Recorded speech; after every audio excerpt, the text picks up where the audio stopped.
I call this meeting of the Property Tax Division to order pursuant to Rule 10.01. The first order of business is that we need to take a roll to determine who is present. The clerk, Mr. Peterson, will now take the roll. Chair Joachim, Present. Vice Chair Gomez, Representative Hertas, Representative Anderson, Anderson present. Representative Becker-Finn excused, Representative Fisher, Fisher present. Representative Green excused, Representative Hassan, Representative Herr, Present. Representative Marquardt, Present. Representative Mortensen, Present. Representative Pulaski, Pulaski present. Representative Torkelson excused, Vice Chair Gomez, Present. Representative Hertas, Representative Hassan. That concludes roll, and there's a quorum, Madam Chair. Thank you, Mr. Peterson. Next up, we have the approval of the minutes. Vice Chair Gomez, have you had a chance to look at the minutes? I have, Madam Chair. I'd like to move adoption of the minutes. Thank you. Representative Gomez moves the adoption of the minutes from March 10th. Members, are there any questions on the minutes?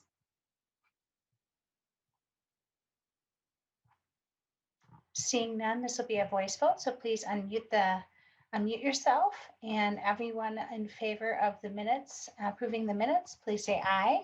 Aye. Aye. All opposed say no. The motion is approved and the minutes are adopted. Members, today we will be finishing our tour around the state as we hear the rest of our local option sales tax bills. We have a full agenda, so brevity from the testifiers will be greatly appreciated. Representative Hertas now joined the meeting as well. And with that, our first bill on the agenda is House File 1614 from Representative Keeler. Representative Marquardt, would you like to move the bill before the committee? I would. Thank you, Madam Chair. I'd like to move House File 1614 to be laid over for possible inclusion into the property tax report. Thank you, Representative Marquardt. Representative Marquardt moves House File 1614 be laid over for possible inclusion in the division report. And with that, Representative Keeler, welcome to the committee. Thank you, Madam Chair and members. I also have an amendment. Do we want to do that first? Yes, we will do that first. Representative Marquardt, would you like to move the amendment labeled A1? Madam Chair, I will move the A1 amendment. Thank you, Representative Marquardt. Representative Keeler, will you just briefly describe your A1 amendment? Absolutely, Madam Chair. The A1 amendment is just an increase in the funds that we had originally allocated after meeting with local construction consultant and financial advisors just for cost of inflation. Thank you, Representative Keeler. Representative Marquardt moves the A1 amendments. Members, this will also be a voice vote. Those in favor of the A1 amendment to put the bill in the shape the author would like, please say aye. Aye. Aye. All those opposed say no. The A1 amendment has been adopted. Representative Keeler, to your bill then. Thank you, Madam Chair and members. I'm really humbled to be here to talk about House File 1614. We are looking to ask to bring a half-cent local option sales tax question to our voters in the 2022 general election. We've done a lot of work in our community to figure out what is the best option for this. And one thing that we know in Moorhead is, and in the region, is that we really care about investing in our next generations. And so what we hope to do with it is bring it to the voters in the hopes that we can develop a regional public library and community center. I'm not going to talk much more about it. I'm super excited about it, but I have our newly elected mayor here with us along with somebody from our library. So I will pass it over to them. Thank you so much, Representative Keeler. Oh, just a moment, please. Thank you, Representative Keeler. Thank you, Mayor Carson. Welcome to the committee. Please state your name for the record and proceed. Are you the mayor of Erickson or the mayor of Moorhead? Mayor Carson, please state your name for the record and proceed. Okay, thank you. Thank you so much. My name is Shelley Carlson, and thank you, Chair Joachim and members of the committee for your time to hear the City of Moorhead's testimony on House File 1614. My name is Shelley Carlson. I am the newly elected mayor of Moorhead, been in office for 1 month. Our former mayor was recently appointed to a judgeship, and so my council members unanimously appointed me to fulfill the position. I was a city council member for 2 years, and during that time served as our city's liaison with the Lake Agassiz Regional Library Board and also our Moorhead City Library. I'm very passionate about a library as a community resource, and I am thrilled to serve as our community champion for a new library and community center. As a city council and as our community as a whole, we are just absolutely excited, like Representative Keeler stated, about this project. It will be a regional asset that everybody will enjoy, not just the citizens of Moorhead. It's a greatly needed resource in our community because we have a growing metro area. Our current library was built in 1960 with an addition built in 1980. And I'm not going to get into the challenges of our current library space or our current building condition. I will allow Executive Director Liz Lynch to provide you with more background information. Moorhead residents and our business community are clearly supportive of revitalizing the downtown of Moorhead. In the last, we just actually completed a downtown master plan, which was an 18-month process where we had unprecedented citizen participation. And with more public process kind of in the queue, it's going to really help inform us on the specific uses for the community center portion of the project. Our Moorhead Public Library is undergoing its own needs assessment that Ms. Lynch will cover in further depth and in detail. Within our support letters and background materials, you will also notice a resolution from the city of Dilworth. Dilworth shares a border with Moorhead and does not have its own public library and has graciously lent their support to this project, recognizing the fact that their citizens will also greatly benefit from this new library and community center. And I wanted to thank Representative Marquardt. He could probably give you more information on how it would be such a great asset, given that he is our representative and resides in the city of Dilworth. We asked the legislature's authorization to bring this local option sales tax question to the voters of Moorhead. And I promise you that we will work very hard to get the votes in support of the Moorhead Regional Public Library and Community Center. So thank you, Chairman. Thank you, Representative Keeler. And now I would like to turn, Madam Chair, and I would now ask that Liz Lynch, who is Executive Director of the Lake Agassiz Regional Library System, provide more information about our requests. Thank you. Thank you so much, Mayor. Ms. Lynch, will you please state your name for the record and proceed? Sure. Chair Joachim and committee members, thank you for this opportunity. My name is Liz Lynch, and I'm the Executive Director of the Lake Agassiz Regional Library System, which is headquartered in the lower level of the Moorhead Library and provides public library service in 22 communities in a 7-county service area. The Moorhead Library plays a key role in the services offered around our region. Serving the largest population, regional expectations are placed on the Moorhead Library to house the largest collection of library materials, to share with the rest of the libraries in our region, and to provide services and support to both library staff and customers within the region. We recently conducted a community needs assessment, and the Moorhead Library received over 800 survey responses. Based on the survey results, one thing we know for sure is that this community values their public library. Some community members appreciate the 1960s charm of the current library, but are unaware of the unrepairable HVAC system, crumbling basement and exterior walls, the condition of the restrooms, or the antiquated electrical system. Megan Krieger, the director of the Moorhead Public Library, is an amazing director. Unfortunately, most of her time is spent dealing with facility issues rather than with library issues. The Lake Agassiz Regional Library and the Moorhead Public Library are celebrating our 60th anniversary together this year. After all these years, we're still in the business of providing people with the necessary resources tools, and space to help them reach their full potential. Community members in Moorhead deserve both a quiet space for conducting personal work and large enough space where they can attend a community forum or a library program that isn't standing room only or involve elbows bumping into one another. Please support this request so that the Moorhead Library and the Lake Agassiz Regional Library can continue to support the needs of this community and the region for another 60 years to come. Thank you. Thank you, Ms. Lynch. Representative Keeler, did you want to add anything else before we go to members? No, Madam Chair, other than, like I stated before, this is something our community really wants, and the investment in our next generations is something that many of us are extremely passionate about. Thank you. Okay. Thank you. Representative Marquardt.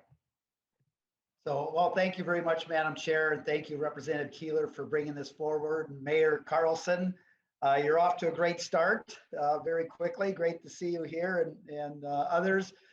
Members, this is truly a regional project. And, you know, I live in Dilworth, and I've been over to that library many times in Moorhead. So, you know, one of the things we look for, is it regional? This is definitely regional. And Moorhead, of course, is a border city. And you haven't been through Moorhead and Dilworth and that, you should see in the area the new business development and the new housing going up. So things are moving forward, and this would be another great step to do that. So thank you, Madam Chair, and thank you, Representative Keeler, for bringing this forward. With that, members, are there any questions for Representative Keeler or any of her testifiers?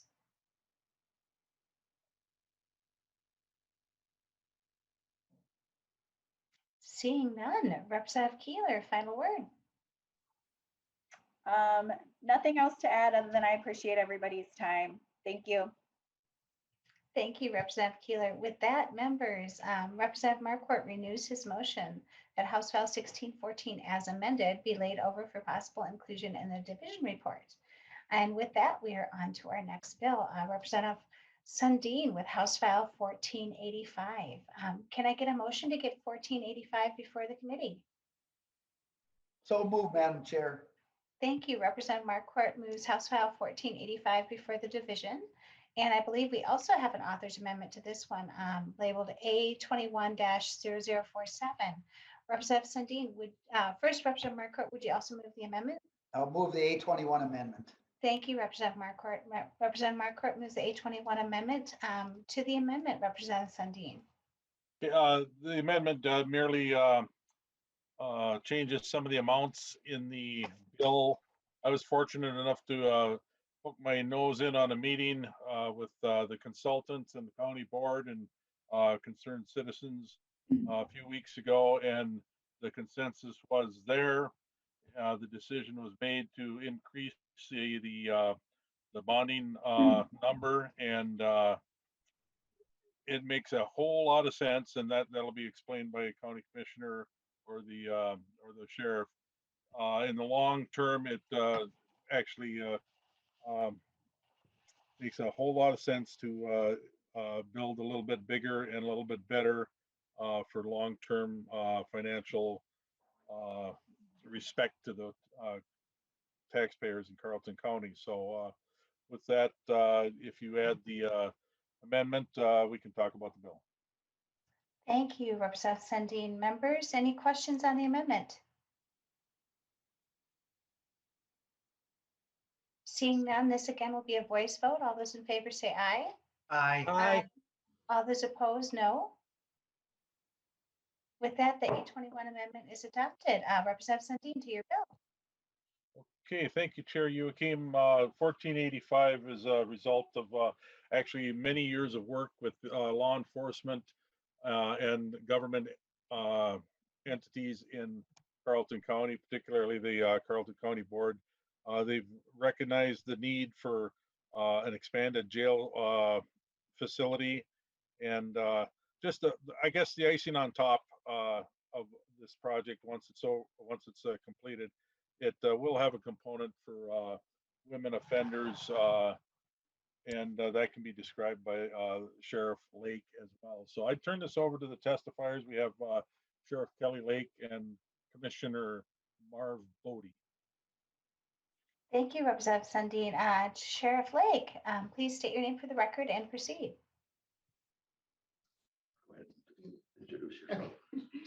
Kelly Lake, Carlton County Sheriff. Thank you, Madam Chair. Madam Chair and, oh, do you want to go? I'll go ahead. Sorry. That's okay. I'm Mark Bodie, Carlton County Commissioner.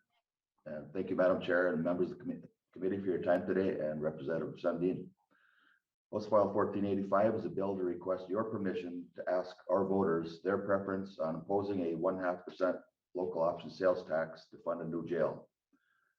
We have a large retired elderly population, and using property taxes alone would be a large burden to that lower income population. We also have a lot of exempt properties within our county that don't pay a full share of property taxes. And that includes some 2C forested lands, which gives the owners a 35% value reduction on the lands that they enroll in that program. Carlton County has the third largest tax impact in the state for disabled American veteran exclusions. There's $50 million that is taken off the tax rolls by that each year as far as value. We also have a large percentage of tax base made up by utilities and railroads. And with the current tax court petitions and changes in valuations by the Minnesota Department of Revenue, a lot of the tax burden is shifting from those entities and back to residential homeowners and other businesses in the county. Nearly 1/3 of our total acreage is exempt due to county forest, state forest, state park, and Fond du Lac Band trust properties. We'd like to give the citizens a voice and a choice as to how to pay for a new jail facility. We ask for your support with this bill, and with that, I will turn it over to Sheriff Lake. Thank you, Commissioner Bodie. Sheriff Lake. Thank you, Madam Chair and members of the committee. I appreciate your time here today. As I stated, my name is Kelly Lake. I'm the Sheriff of Carlton County and have been for about the last 16 years, and also a lifelong resident of Carlton County. One of my duties as sheriff is to oversee the jail facility. In Carlton County now, we have a jail that was built in 1979, additionally as a 24-bed facility, and in quick turnaround, 1981, they added on 24 beds.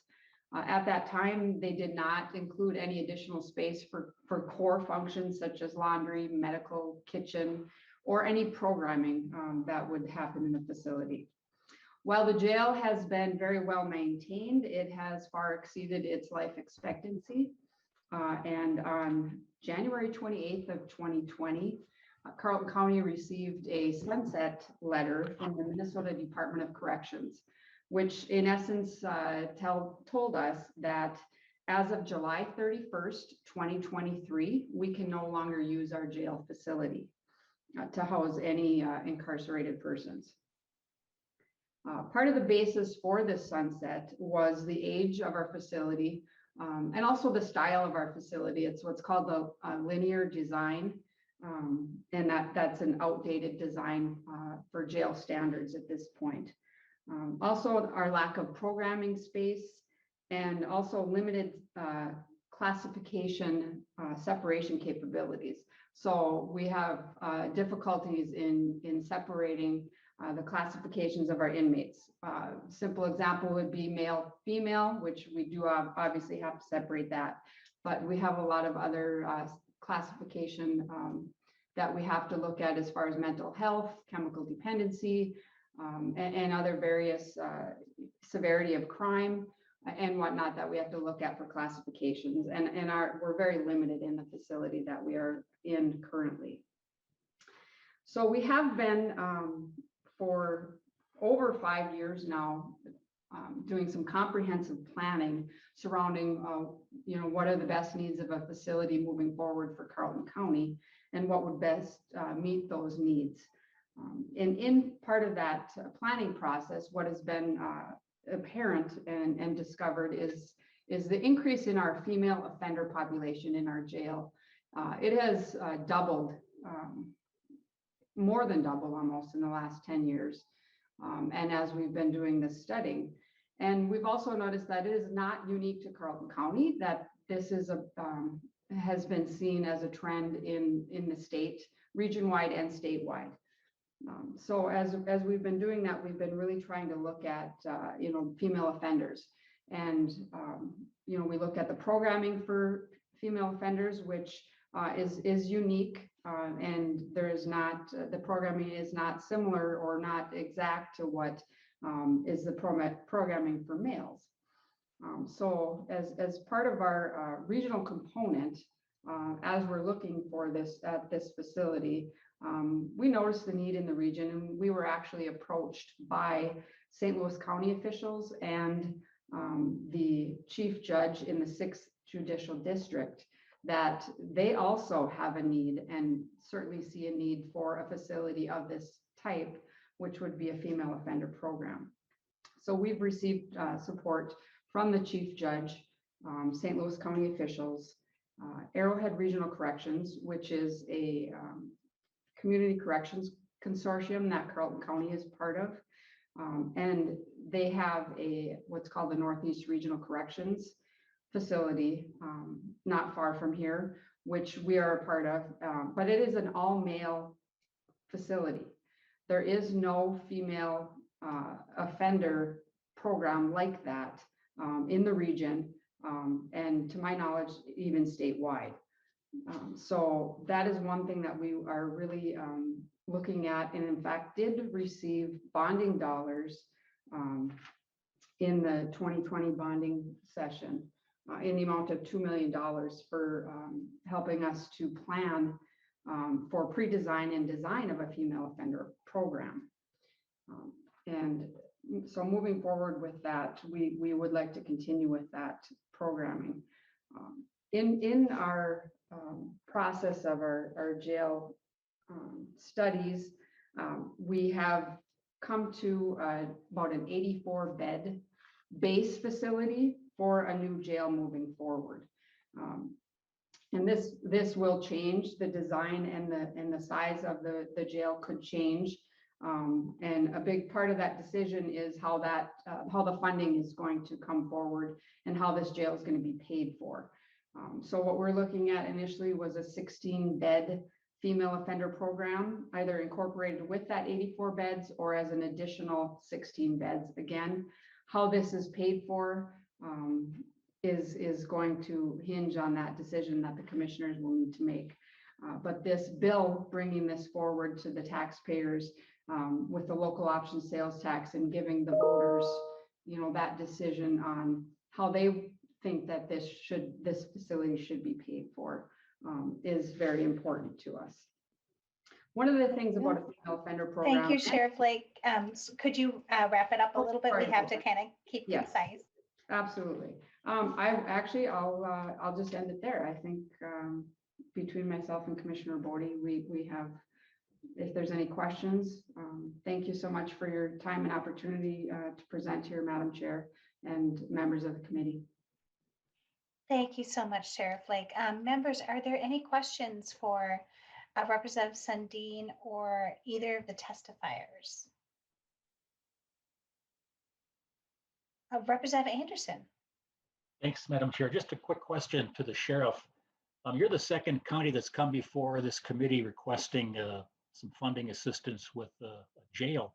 And each of the counties has received that letter, kind of a condemnation letter from the Department of Corrections.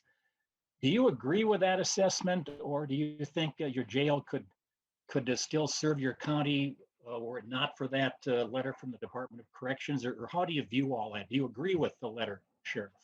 Sure. Thank you, Sheriff Lake. I'm sorry, Madam Chair. I do agree with that assessment. Our jail is over 40 years old. The National Institute of Corrections gives the average life expectancy for a jail facility 30 years. And we have far exceeded that. And I know with our some of our HVAC and some of the other electrical, as well as the linear design of our facility and the lack of programming space, we can't even have adequate programs to help reintegrate people back into our communities. So absolutely, with the structure itself and the design, It is time for a new jail in our county, and it is much needed. And I think it will well serve far into the future, a new facility. I think it would be very costly to try to upgrade to get this facility where we would need to be without building a new facility. Thank you, Sheriff Like. Representative Anderson, follow up? Members, any other questions? Seeing none.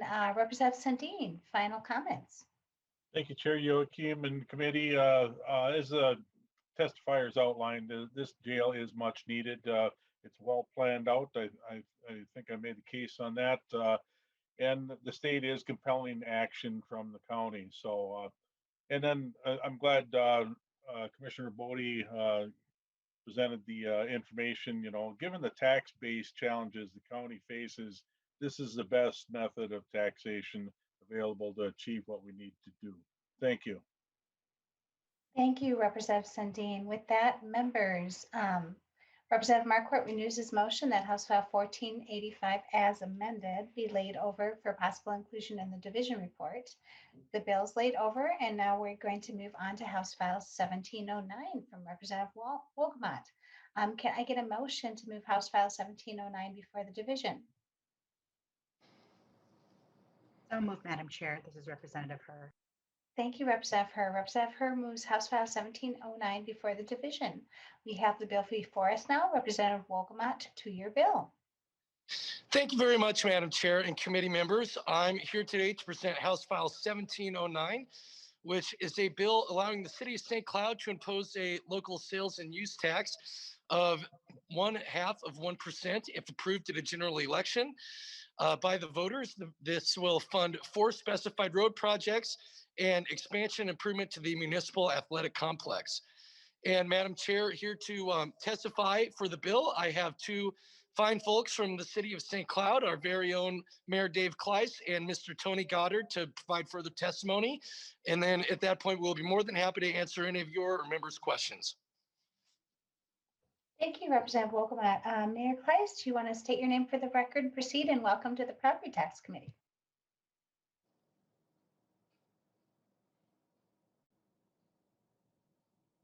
Mayor Kleiss, I think you're on mute. Yeah, that's right. That the pandemic aspect of always. Thank you, Madam Chair. I'm Dave Kleiss, Mayor of the City of St. Cloud. Appreciate the opportunity to be here. Appreciate Representative Wolgamott bringing forward the bill, and also the co-authors locally. Representative Theis, I know, is on the call or on the Zoom also. But the project, as Representative Wolgamott mentioned, is the half-cent sales tax that we would bring to the voters. If you approve that authorization, allow the voters to decide, as stipulated in the statute, each project, there are 4 road projects.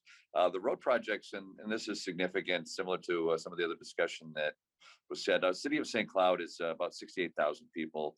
Our daytime population exceeds 170,000 people.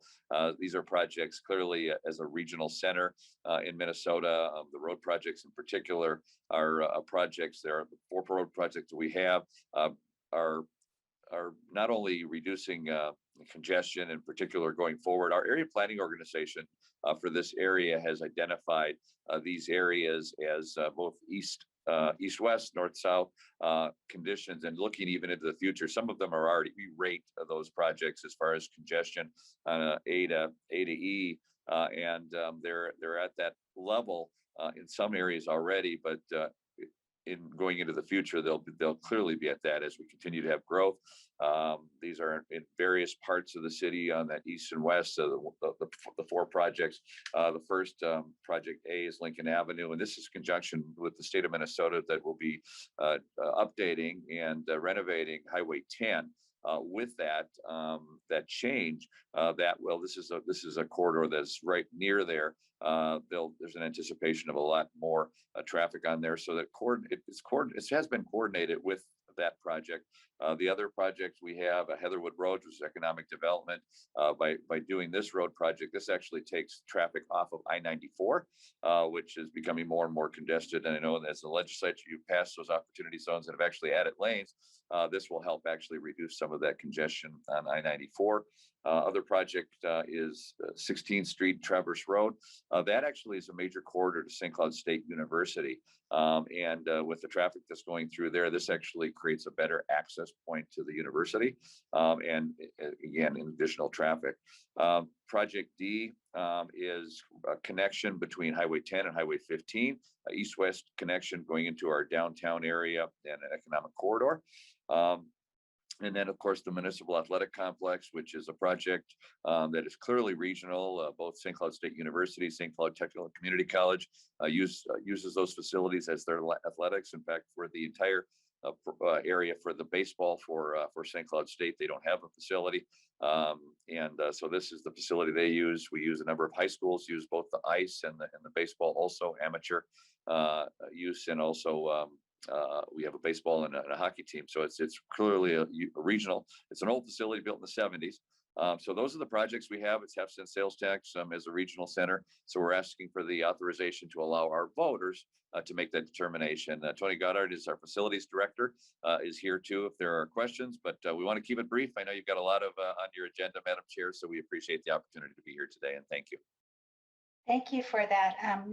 If Mr. Goddard's willing to be on deck in case there's questions. I think Representative Wolgamott, did you have something brief to say before we move to member questions? No, I just wanted to, want to thank you for the opportunity to present the bill and urge your support, and we're more than glad to take questions. Got it. Members, any questions?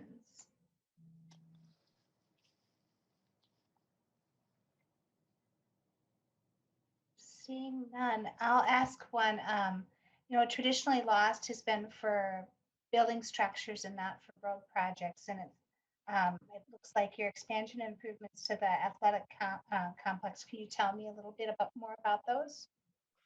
I'll maybe turn that over to Tony Goddard if you want to talk a little bit about that project, our facilities director.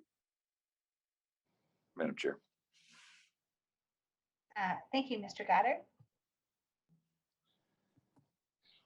Yes, thank you very much, Madam Chair. I'm Tony Goddard, the Director of Civic Facilities for the City of St. Cloud. And the MAC, the Municipal Athletic Complex project, is one that has been, the city has been pursuing for a number of years. The facility, as the mayor said, was first constructed in the early 1970s, and it provides a considerable net public benefit for the region.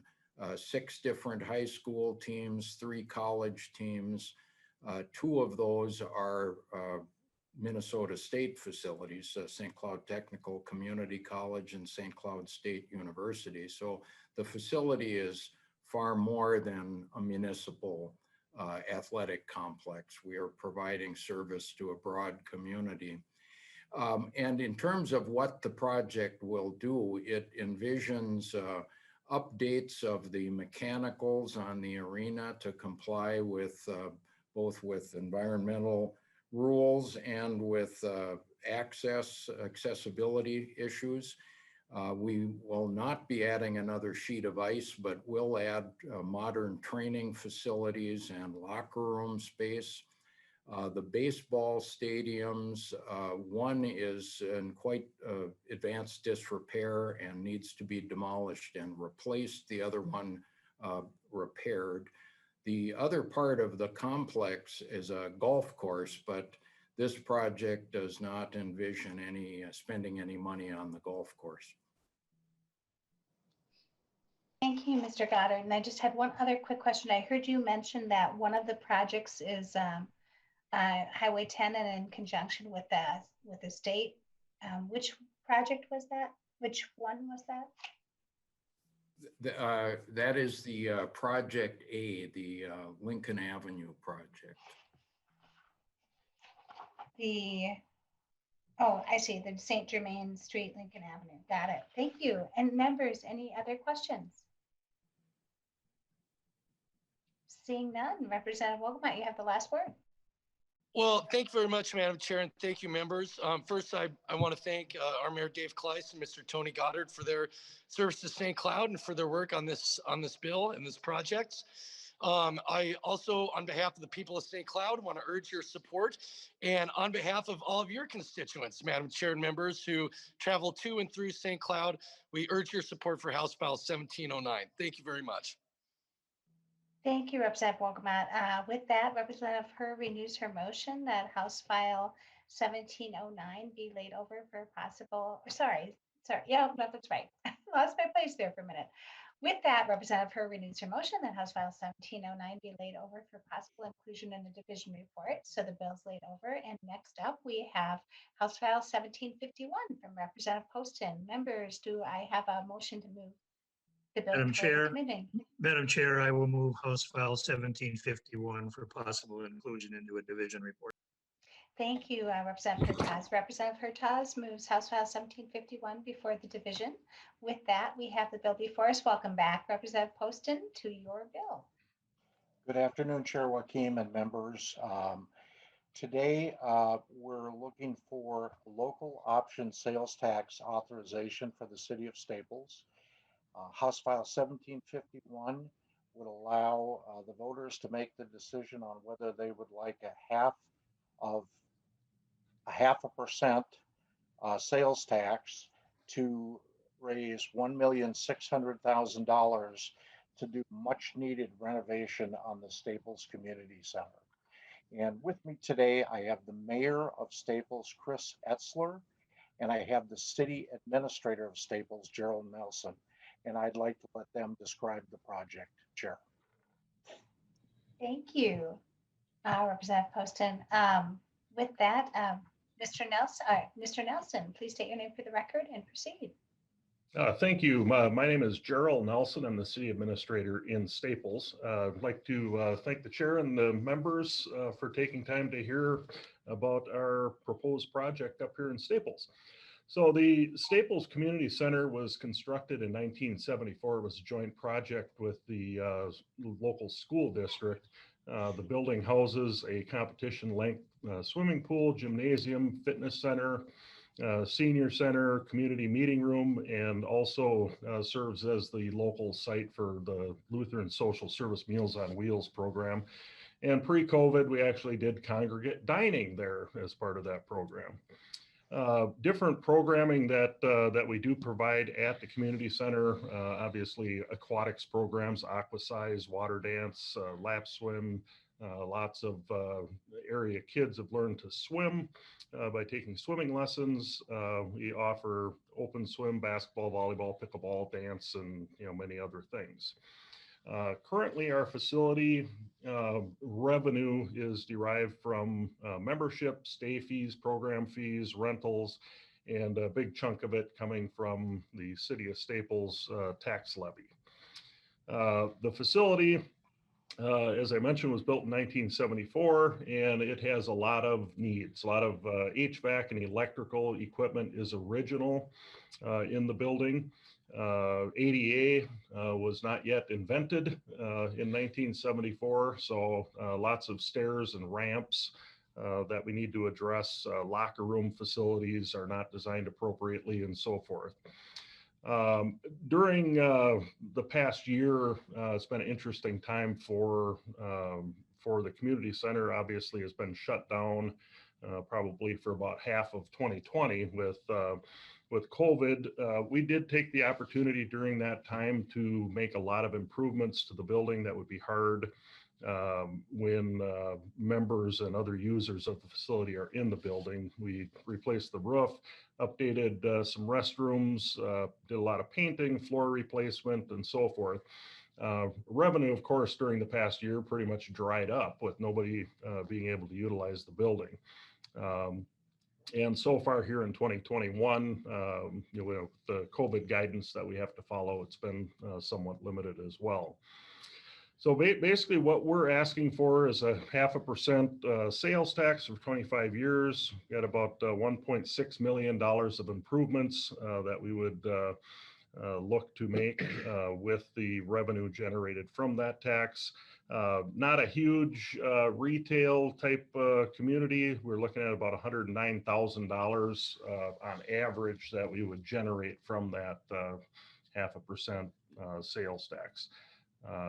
Community center is an important amenity for our community, and want to give the voters an opportunity to make improvements to it. So with that, I would be happy to answer any questions that anybody has. Thank you, Mr. Nelson. Mayor Etzler, please state your name for the record and proceed. My name is Chris Etzler, again, Mayor of Staples. I don't really have a whole lot just here. One thing I do want to point out that this is something that we've talked a lot about in our community, and that is the fact that the city basically owns and operates that facility, but yet over the years we've been doing some surveying, and roughly 66% of the members are not city residents, as well as 84% of the aquatic programs are not city residents. So, this is, by doing the sales tax, we feel this is an opportunity to reach outside of our city as well, as rather than just impacting the residents of the city of Staples. So that's pretty much my comments. I know we wanted to keep it short, so. Thank you. Thank you, Mayor Etzler. And both of you, welcome to the Property Tax Committee. Members, do we have any questions for Representative Poston or either of his testifiers?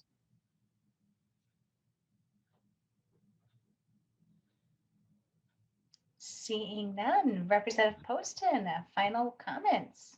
Yes, thank you, Mayor. Thank you, Gerald, for your testimony. Thank you, Chair Joachim, and members for listening to our bill today. We appreciate your time. Thank you. Thank you. Thank you, Representative Poston. And with that, Representative Hertaus renews his motion that House File 1751 be laid over for possible inclusion in the division report. The bill is laid over, and we're on to our next bill, House File 1490 from Representative Lueck. Can I get a motion to move House File 1490 before the division? Madam Chair, I'll move House File 1490 for possible inclusion into a division report. Thank you, Representative Hertaus. Representative Hertaus moves House File 1490 before the division for possible inclusion in a division report. Now that we have the bill before us, Representative Lueck, welcome to the committee and to your bill. Thank you, Madam Chair. Let me get rid of a little bit of noise in the background there. Thank you, Madam Chair and members, for hearing House File 1490, which requests authority for Crosslake to pursue a local option sales tax to support upgrading and expansion of the city's municipal wastewater treatment system. I'm going to just speak very briefly on the regional significance of this project. Crosslake is situated in the middle of an exceptionally water-rich area in the upper Mississippi watershed. And while obviously any water quality issue is of local concern, any problem in this area can have a major impact downstream all the way to the Iowa border. To give you a perspective, 37 square miles, that's the footprint of the city. A third of that is water, period. We've got 41 lakes in that area, 61 public waters. Only 3% of that surface land is currently served by a municipal waste treatment system. All the rest of the residents and businesses are dealing with independent systems.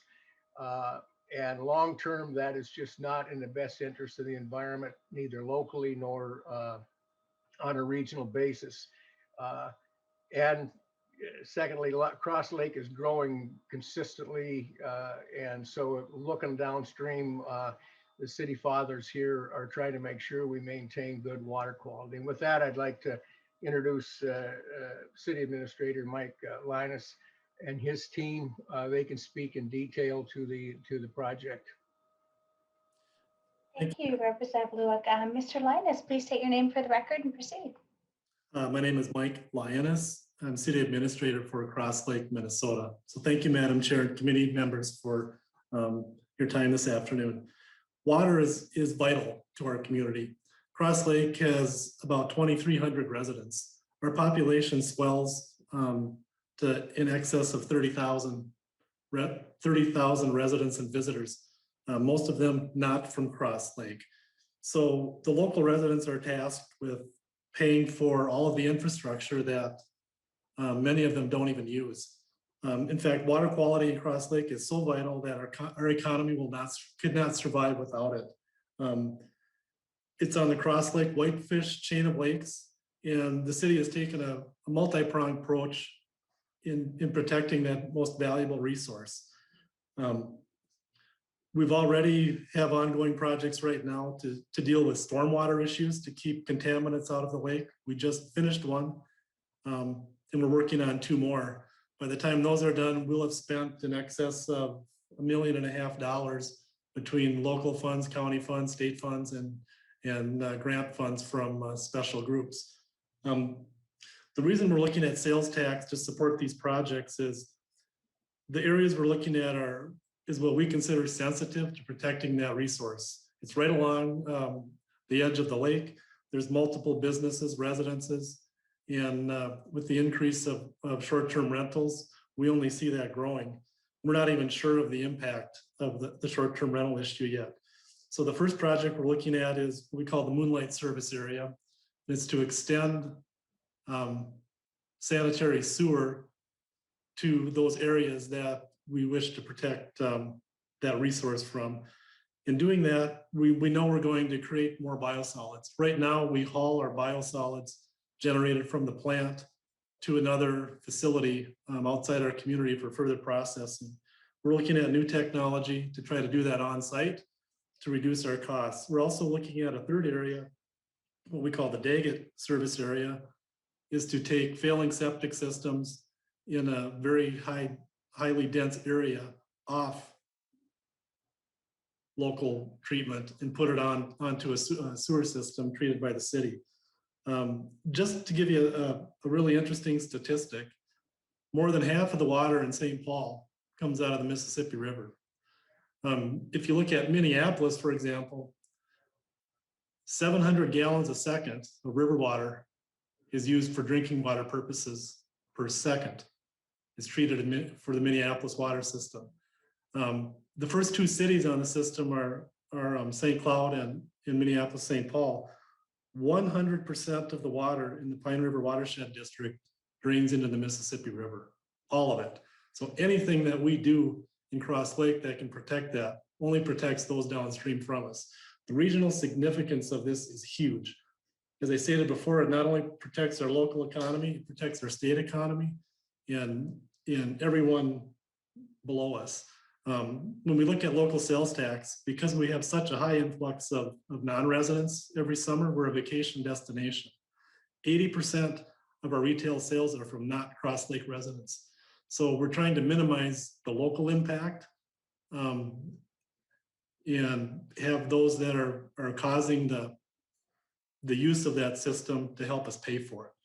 And it's not 100% sales tax. We're looking at local funding of local sales tax, or local property taxes, special assessments, grants if available, and to make up the difference with the local option sales tax. So that's really what we're trying to do. We're trying to protect that regional resource that all of us use that benefits everybody downstream from us. So thank you for your time. Thank you, Mr. Linus. Members, questions, Representative Theis. Thank you, Madam Chair, and thank you, Representative Lueck and members from Cross Lake. You've described in a general way the project that you're proposing and the importance of water quality and its effect downstream. What you haven't addressed is really the dollar amount of the project and exactly how many properties would this actually serve? Can you give us a little more explanation about the size and scope of the project and how many properties it would serve? Mr. Linus. Sure, thank you. Thank you for that question.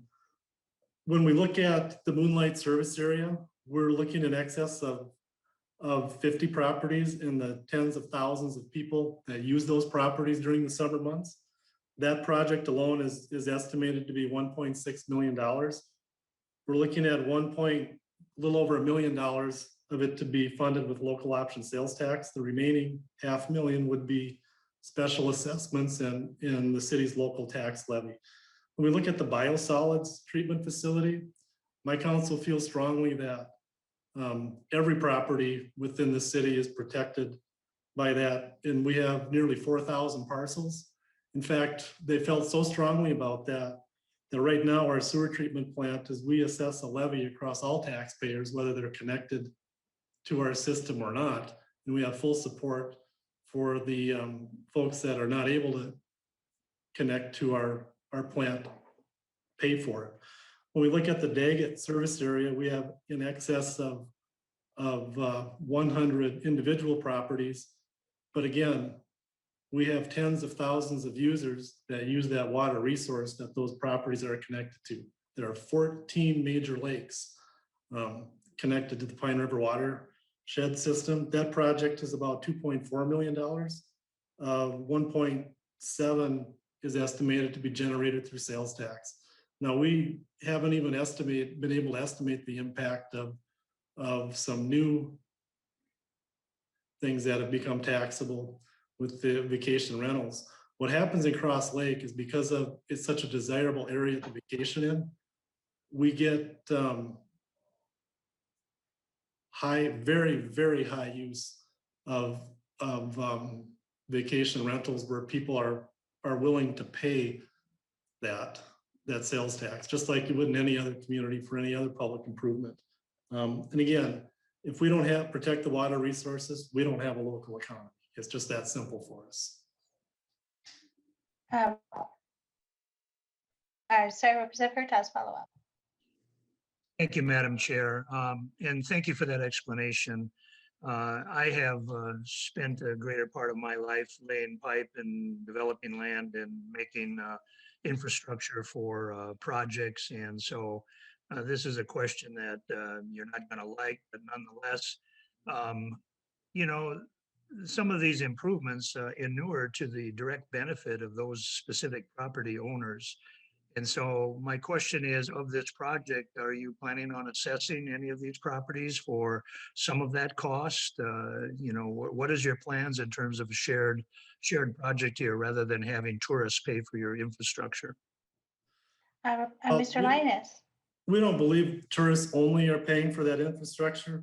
We're looking at right now, roughly about 30 to 40% of the cost being assessed back to the property owners of that property.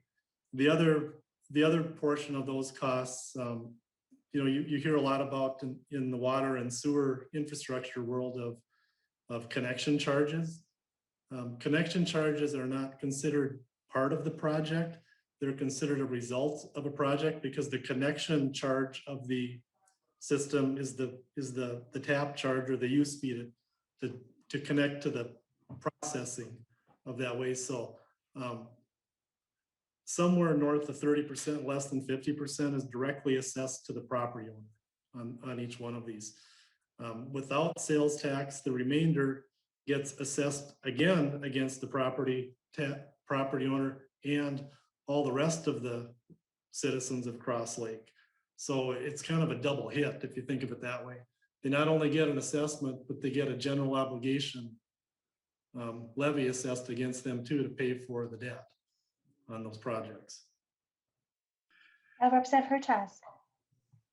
Thank you again, Madam Chair, and thanks for the explanation. It's good to hear that you're planning on sharing some of that expense.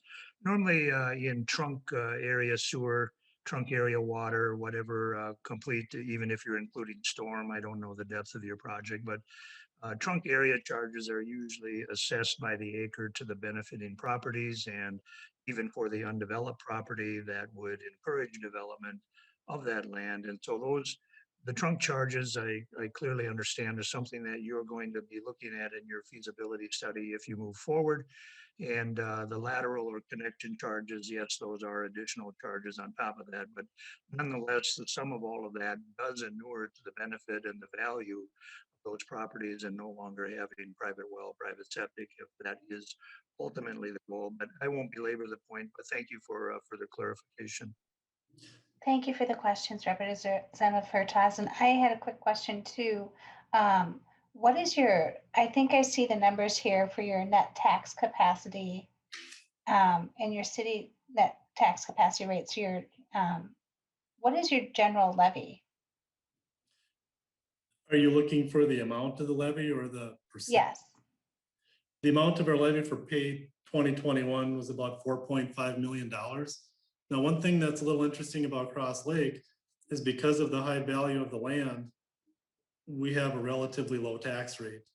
The city receives zero local government aid, so we're very sensitive to changes in levy and tax rate. I mean, it's a direct charge to the property owner. Yes. So basically you have some space on your tax rate that could move. And then could you tell me a little bit about your biosolid treatment facility that you're planning on improving? Does that serve anyone outside the city of Crosslake? It depends how you look at it. All of the wastewater that is treated at Crosslake comes from Crosslake. We right now, what we're looking at is possibly providing a facility as part of that process to accept septic pumping from other communities. In our area, most people do not have a municipal sewer. And so groundwater and groundwater contamination is a high priority. So there's a lot of septic pumpers. We're looking at possibly taking the product that septic pumpers create. Right now, all of our biosolids are pumped out of oxidation ditches and transported in tanker trucks to Pine River. In Pine River, those get dumped into what's called reed beds. Right now, the reeds that are used to digest those items are considered invasive species. And because of our volume, we're not certain how much longer we'll have the ability to transport those. So what we're looking at is technology to basically dry out the biosolids, retreat the liquids that come out of those solids, air dry on land the biosolids, and then use them as ground cover elsewhere. Thank you, Mr. Linus. With that, members, I want to move us on here since I don't see any questions.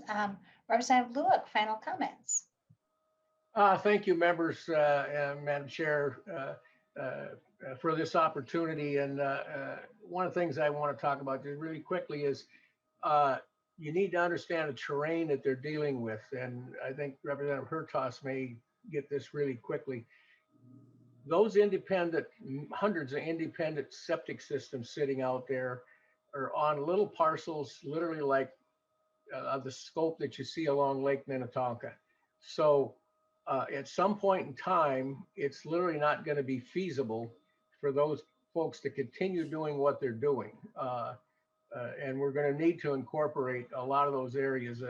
These residential areas that have built up right along the lake, with each one of them having a potential point source issue, if they have a problem, represents a major long-term threat to not only the local environment, but that entire watershed. But anyway, this has been a this is the second year. This is a project that's been working for actually a couple of years, and ultimately this is going to be a decision of the local voters. That's where it rests. They'll make a final decision on this, provided they're given that opportunity. So I would certainly encourage members to allow the local population to make a final decision on this kind of a project. Thank you. Thank you, Representative Lueck. And with that, Representative Hertas renews his motion that House File 1490 be laid over for possible inclusion in the division report. So the bill's laid over, and we will move on to House File 1300 from Representative Theis. I am so sorry. Can I get a motion to move House File 1300 before the division?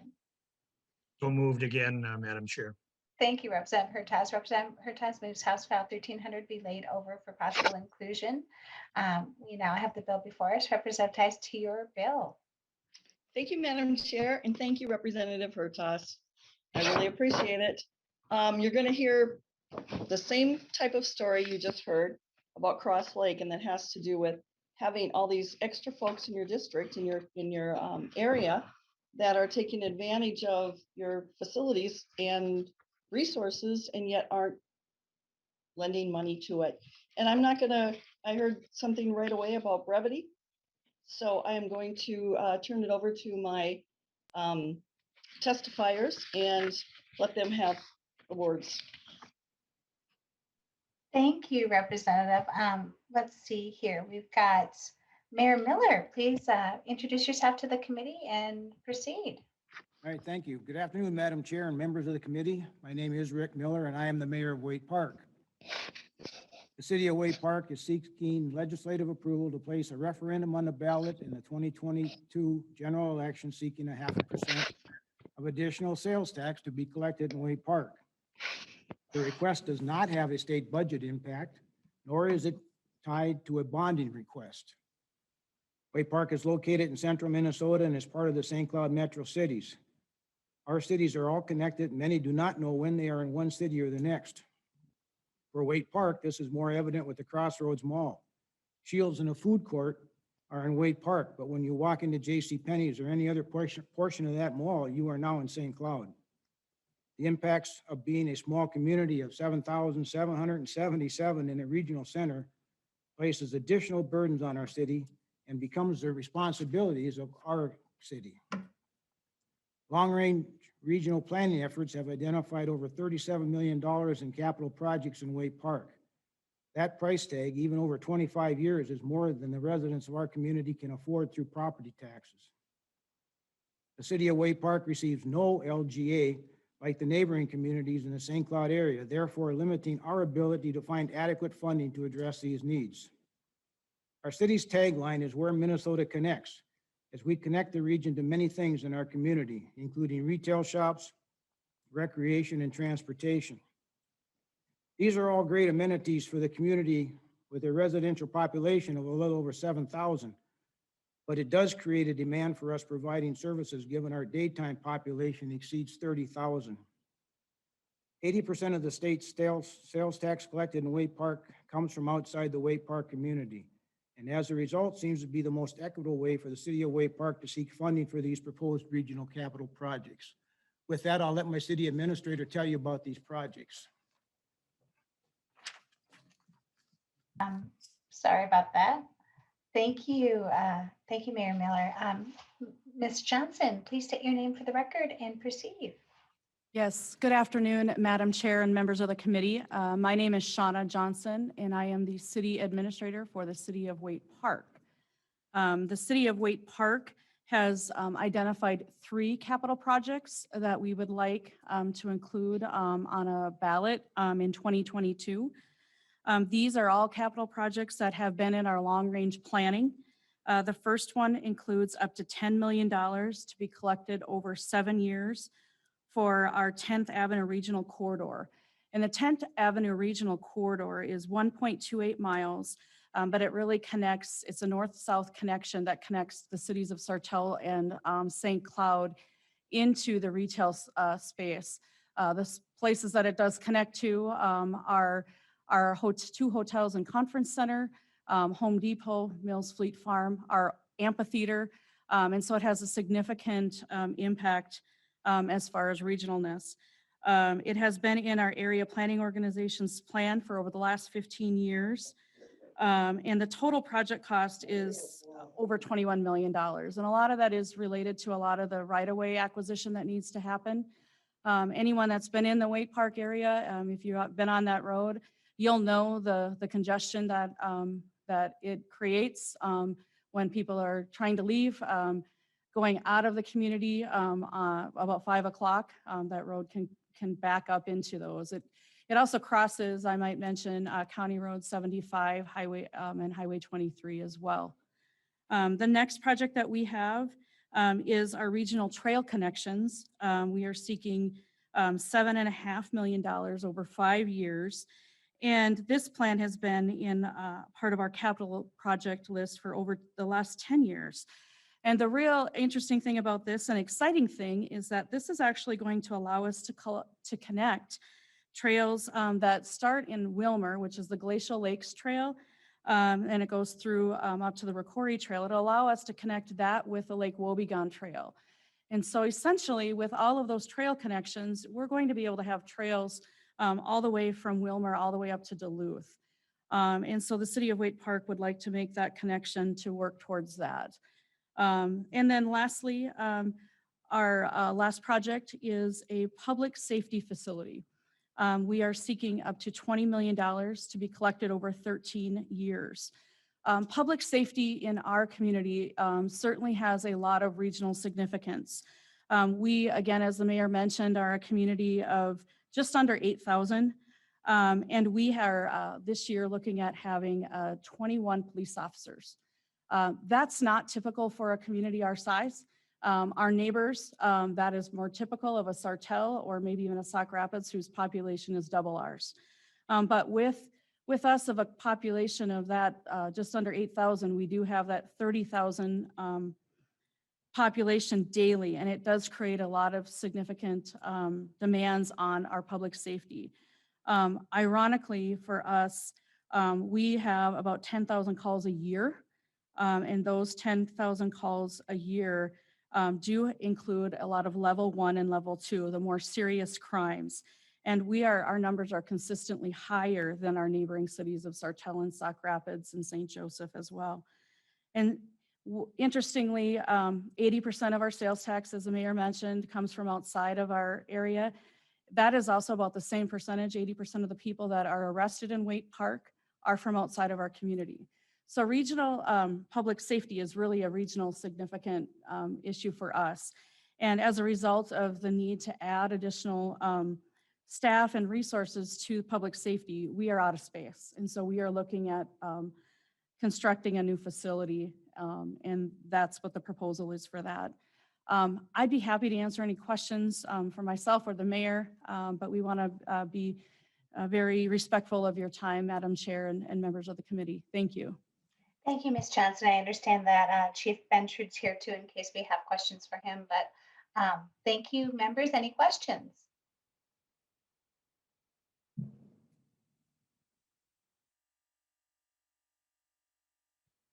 I am not seeing any. So Representative Theis, final words. Thank you, Madam Chair. I just want to tell everybody that I'm so extremely proud the more I get to know Waite Park and how it runs. They are doing an excellent job with what they have. I look at Chief Benchard, and he is the chief of the Minnesota Chiefs right now. We're very fortunate to have somebody like that in our community, but I don't need to have that title or job for him to know what wonderful work he does in working with him and in human trafficking and some of the things they have brought forward and the great work that they have done. It is essential for our community, and who would have thought, I never would have thought that I would have been working with human trafficking. It is very important. But also, I look at the trails, and I have a kiddo that at 30, he's 36 today, he's my baby. They kayak the Sauk River, they bike around that same area. Those trails are really important to those folks. And also for the kids. I mean, there's a lot of kids that could use it too. So I look at keeping our families doing something outdoors together and not having them sit inside. And then I look at the road and, oh yeah, well, I'm on the roads quite a bit, but it is a very, very friendly, wonderful community. Obviously, a lot of people go there. So I just really appreciate the time. I appreciate you listening to the information, and I can't wait. Thank you very much. Thank you, Representative Theis. Yes, I'm a sucker for trails as well. And the great outdoors is very important, especially now during, as we have been experiencing COVID. So with that, Representative Hertaus renews his motion that House File 1300 be laid over for possible inclusion in the division report. This bill's laid over. Next up, we have Representative Kresha. Welcome to the Property Tax Committee. We have House File 1239 on the agenda. Before I ask for a motion on that, I forgot a while back to say thank you. Representative Torkelson is here, so sorry about that. Get that on the record. Can I get a motion for House File 1239 to be before the division? Madam Chair, I'll move House File 1239 be laid over for possible inclusion into a division report. Representative Hertaz moves that House File 1239 be laid over for possible inclusion in the division report. With that, Representative Kresha, to your bill. Thank you, Madam Chair. And I will just turn this over to my testifiers. I have 3 of them who can speak to this bill more eloquently than I. Wonderful. Mr. Rademacher, do you want to state your name for the record and proceed? Thank you, Madam Chair. My name is John Rademacher. I'm the City Administrator of Little Falls. Before you, we have our local option sales tax request for a half-cent sales tax to collect $17 million over 30 years to build a community recreational facility in the city of Little Falls. I apologize for the lateness, but we did receive a resolution of support from our neighboring community, Pierce, Minnesota, which is about 12 miles to our east, in favor of pursuit of our project. This idea and process came about over years of input from our community. We've had numerous public informational meetings on the needs and opportunities for a community recreational facility like this one. It has come out in some community engagement process that we've had through a federal Our Town grant, as well as many different stakeholder focus groups that have engaged on discussions of what the total needs of this facility are going to be. And with that, we're going to keep it brief, and I'm going to turn it over to my mayor, who can speak more to the impacts of this for our community. Thank you, Mr. Rademacher. Mayor Zilka, state your name for the record, please, and proceed. My name is Greg Zilka, Mayor of Little Falls. Thank you, Madam Chair and the committee, for this opportunity and for your time today. I'm a lifelong resident of Little Falls. I spent 42 years in retail business in Little Falls, also was a small business owner. I've been mayor. This is my 7th year, 2 years on the city council and almost 10 years on Little Falls School Board. So I've heard from almost everybody in our community at one point. As John said, we have support from the communities around us. We have a mayor's meeting monthly, and all the mayors there voice strong support about the usage and regionality of this project. And I have been hearing cries for these amenities that we are addressing and for many years. And I agree, there's more things that we could use in this community for not only children, but also for their parents. And to be brief with that, I would like to pass it over to Doug Dahlberg for a couple brief comments as a resident and a parent. Thank you, Mayor. Mr. Dahlberg, state your name for the record and proceed. My name is Doug Dahlberg. Thank you, Madam Chair and the committee, for this opportunity. As Mayor Zilka and John spoke about, this is a sorely needed project in our town. I am a parent of 4, with my oldest being 18 and my youngest being 12, who are heavily involved in sports. And I can honestly say that we have never had a home basketball tournament for any one of my kids in the years that I've been here. So I know a community center is not only for sports, but certainly our senior population would be able to benefit from that, as well as communities, clubs, different organizations. So again, I will keep it brief as well too, but I can't stress enough what Mayor Zilka and John had talked about is that this is clearly a very important project for our city, and I think would impact the communities around us as well. Thank you for your time. Thank you, Mr. Dahlberg. Members, any questions for Representative Kresha or any of his testifiers?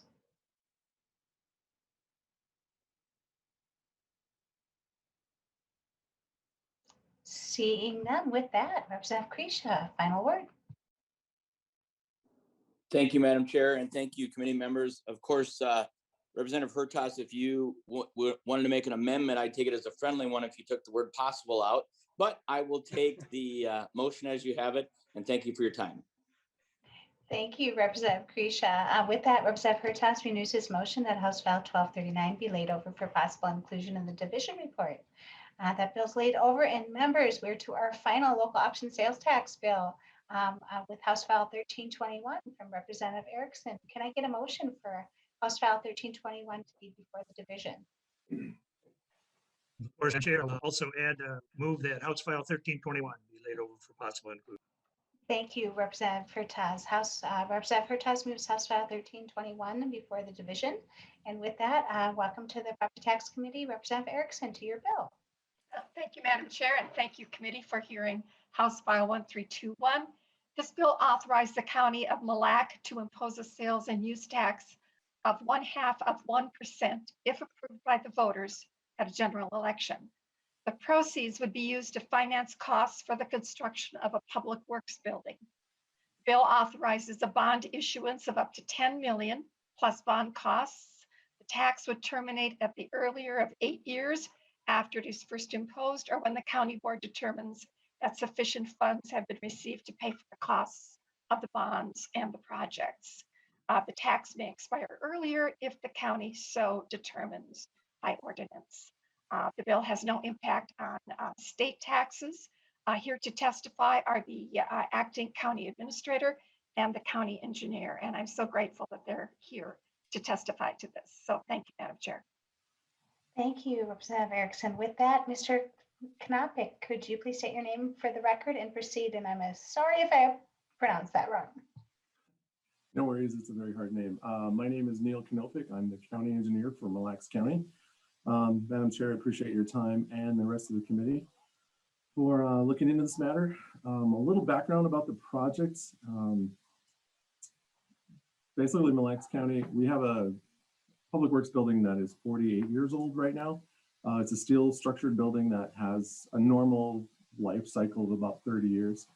The heating and air conditioning system in the building was actually 20 years old when we built the building. So that's getting close to 70 years old right now. And as you can imagine, we're having issues with, when we plow roads and we bring their trucks back, it takes pretty much a day or two to actually thaw them out. So if we have 2 snow emergencies in a row, we can't keep up with that. What was I going to say? We got a great crew working for us right now. It'd be nice to have a nicer place to store them all in. We actually don't have any office staff in that building anymore just because it's getting so old. There were some pictures provided. Those were actually taken 7 years ago. So you can imagine a building that expired many years ago, even more expired now. The regional significance of that building is that Mille Lacs County shares plowing agreements and maintenance agreements with 4 adjacent counties. So we kind of have a relationship with them so we can help them out if they run into a situation where they need the extra help. As you know, the Sioux line runs through Mille Lacs County, connecting Morrison and Aiken County. So regionally, we are helping people use the trail and connect with other areas. We also plow all the roads to either Father Hennepin or Cathio state parks. So we're trying to help people, enjoy the state parks in our area. And obviously Mille Lacs Lake is a big draw for a lot of tourists in the area. So we do have agreements with MnDOT too. We have a repeater here for our GPS for this part of the state. So we're helping them out as well. But like I said, we really could use a newer building here in our county. Our tax base is only 26,000 people. So we're trying not to burden them with the cost of the building. So as far as the financial aspect, I think I'll pass that on to our Administrator Holly Wilson. Thank you, Mr. Knopick. Ms. Wilson, please state your name for the record and proceed. Ms. Wilson, oh, there you go.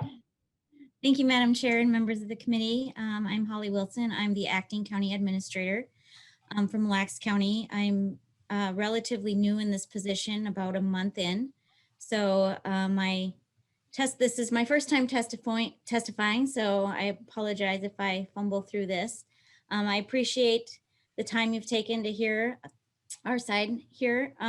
Like Representative Erickson and County Engineer Knopick said, we are requesting a 0.5% sales tax to fund our new public works facility, which is of regional significance that the county engineer elaborated on. I don't really have anything else to add. I'd be happy to take any questions. And again, I appreciate the time. Thank you. Thank you, Ms. Wilson. Members, do I have any questions for Representative Erickson or either of her testifiers?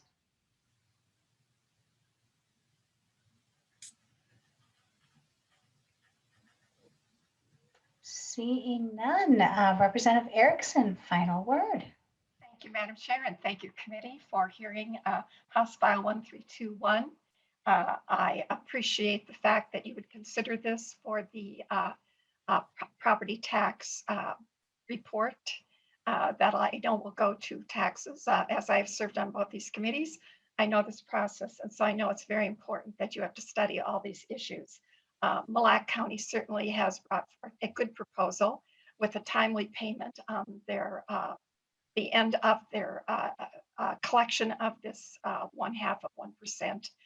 They're a very responsible board of commissioners, and I appreciate Ms. Wilson sitting in now for the county administrator who resigned some time ago. She has a huge job in front of her, and I think the county engineer has explained very well the need for a building if, in fact, the voters approve this in the next general election. Thank you, Madam Chair. Thank you, Representative Erickson. With that, Representative Hertaus renews his motion that House File 1321 be laid over for possible inclusion in the division report. Thank you, members. Thank you, testifiers. I think we did some good work over the last few days on local option sales tax and got a little flavor of what's going on all around our state. Next week, we are going to be back at our normal committee time slot on Wednesday. And until then, please get out and enjoy the weather this weekend. We are adjourned.